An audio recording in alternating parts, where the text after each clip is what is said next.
Assalamualaikum warahmatullahi wabarakatuh. Kami di sini ingin mempresentasikan hasil kerja kelompok kami, yaitu Kerajaan Kediri, disusun oleh Fadilah Khairunisa nomor absen 9, Laluna Aulia Agassi nomor absen 15, Laras Wijaya absen 16. Sejarah Kerajaan Kediri.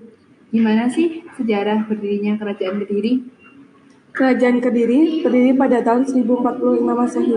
Bermula saat Raja Airlangga dari Medangkabulan membagi kerajaannya menjadi dua, yaitu Kerajaan Kediri untuk Samarawijaya dan Kerajaan Jenggala untuk Mapanji Garasakan. Kendati demikian, dua putra Airlangga tersebut masih berseteru karena sama-sama merasa berhak atas seluruh tahta.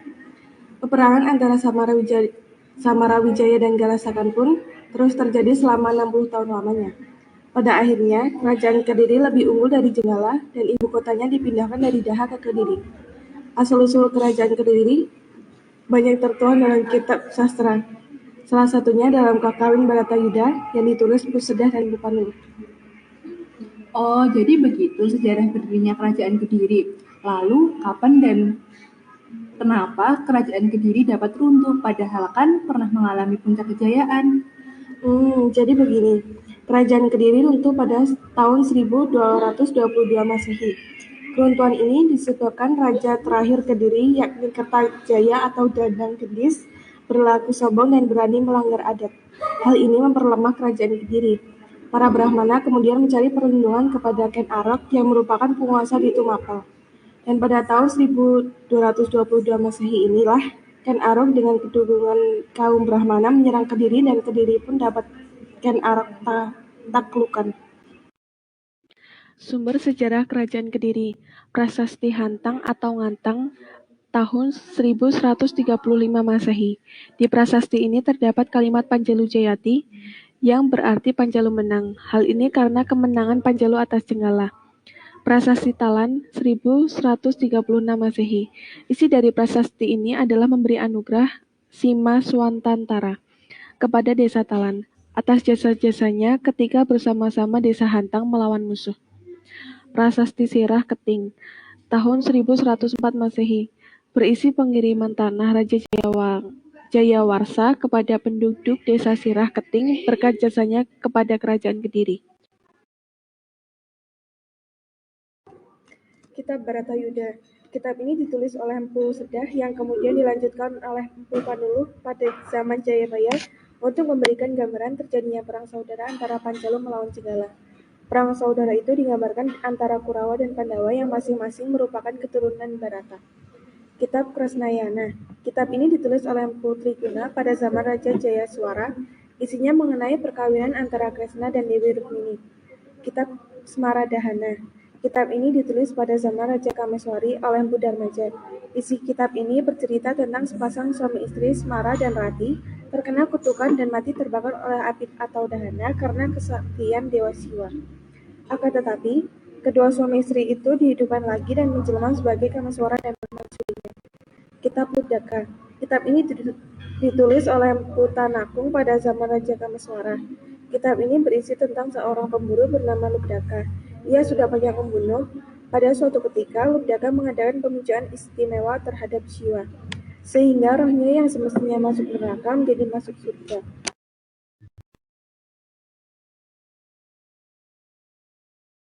Raja Jayabaya. Kerajaan Kediri mengalami kejayaan pada masa pemerintahan Raja Jayabaya. Memerintah Kerajaan Kediri pada tahun 1135 Masehi. Raja Jayabaya berhasil memadamkan kekacauan, yaitu pertentangan dengan Jenggala. Raja Jayabaya juga sangat dikenal di kalangan masyarakat Jawa karena adanya ramalan atau jangka Jayabaya. Pada masa pemerintahannya, ia meninggalkan 3 prasasti, yaitu Prasasti Hantang atau Ngantang, Talan, dan Desa Jepun. Pada masa pemerintahannya juga telah membuat kitab Baratayuda oleh Mpu Sedah dan dilanjutkan oleh Mpu Panuluh. Kerajaan Kediri menjadi teratur saat dipimpin oleh Jayabaya.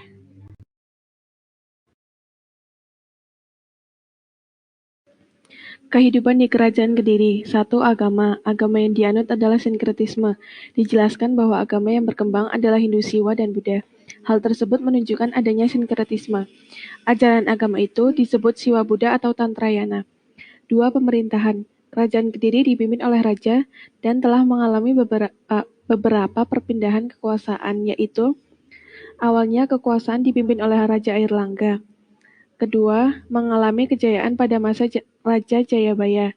Ketiga, mengalami keruntuhan pada masa Raja Kertajaya.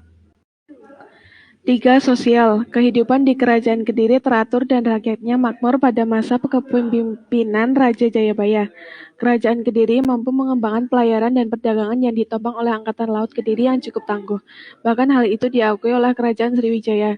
Di Kediri bahkan telah ada Senopati Sarwajela atau Panglima Angkatan Laut. Dalam kehidupan sehari-hari, masyarakatnya telah memakai kain sampai di bawah lutut. Rumah-rumahnya bersih dan teratur.